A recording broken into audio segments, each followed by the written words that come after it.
Bapak Ibu, Saudara yang diberkati oleh Tuhan. Bertemu dengan saya di dalam channel Melahni Time with Jesus. Hari ini saya akan sharekan kepada saudara beberapa nasihat Rasul Paulus kepada jemaat di Tesalonika. Mari kita sama-sama buka firman Tuhan di dalam kitab 1 Tesalonika pasal 5 ayat ke-14. Saya akan baca untuk Bapak Ibu Saudara.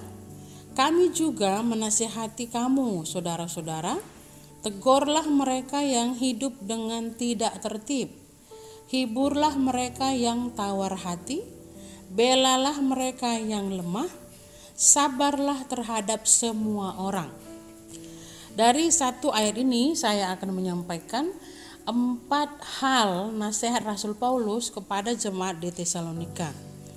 Bapak Ibu, hari-hari ini di bangsa kita bahkan di seluruh dunia sedang memusatkan untuk mencari vaksin untuk menyelesaikan pandemi yang terjadi hari-hari ini. Nah, perekonomian di bangsa kita pun tidak bisa kita pastikan. Kita berdoa supaya perekonomian di bangsa kita semakin lebih baik. Bahkan secara rohani, banyak hamba-hamba Tuhan, anak Tuhan menafsirkan tentang kedatangan Kristus kedua kali. Nah, hal itulah yang terjadi di jemaat Tesalonika pada waktu itu, sehingga Rasul Paulus mengingatkan jemaat di Tesalonika hal-hal yang akan terjadi menjelang kedatangan Kristus kedua kali. Hal pertama yang dinasihatkan Rasul Paulus di dalam 1 Tesalonika pasal 5 ayat 14 adalah tegurlah mereka yang hidup dengan tidak tertib. Tegurlah mereka yang hidup dengan tidak tertib. Bapak Ibu, arti kata tegur itu adalah memperingatkan. Jadi Paulus menyampaikan kepada jemaat di Tesalonika harus mengingatkan saudara seiman yang hidupnya tidak tertib. Arti kata tegur adalah mengajak bercakap-cakap, saudara. Berarti ketika ada jemaat Tesalonika yang mungkin hidupnya tidak tertib, tidak harus didiamkan tapi mengajak berkomunikasi.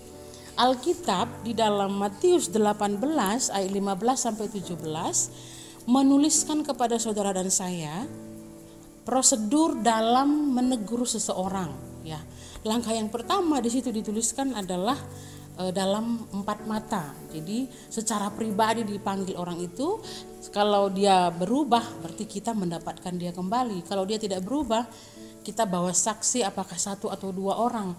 Kalau dia tidak berubah, kita serahkan kepada pemimpin jemaat.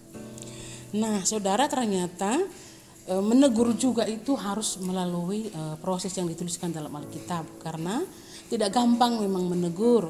Amsal menuliskan orang yang menegur kemudian baru disayangi.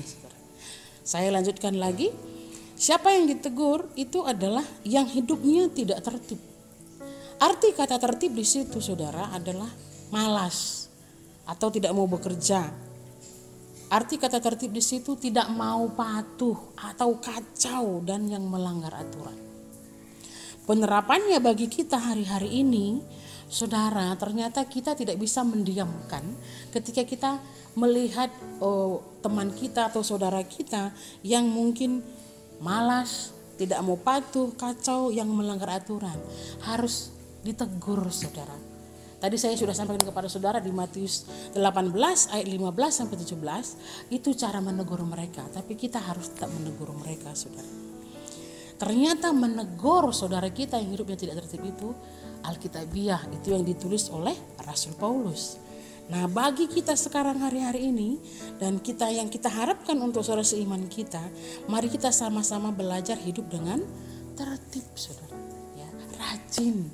Karena di kitab 2 Tesalonika Paulus berkatakan kalau tidak mau bekerja jangan makan, saudara. Ya, jadi dalam situasi seperti sekarang ini kita harus tetap rajin, patuh kepada firman Tuhan, patuh kepada apa yang Tuhan sampaikan lewat hamba-hamba Tuhan, terus belajar hidup benar dan sesuai aturan. Tentunya aturan Alkitabiah, saudara. Itulah nasihat Paulus kepada jemaat Tesalonika yang saya sampaikan kepada saudara kembali pada hari ini. Mari kita sama-sama jadi jemaat Tuhan yang hidupnya tertib. Tuhan Yesus berkati.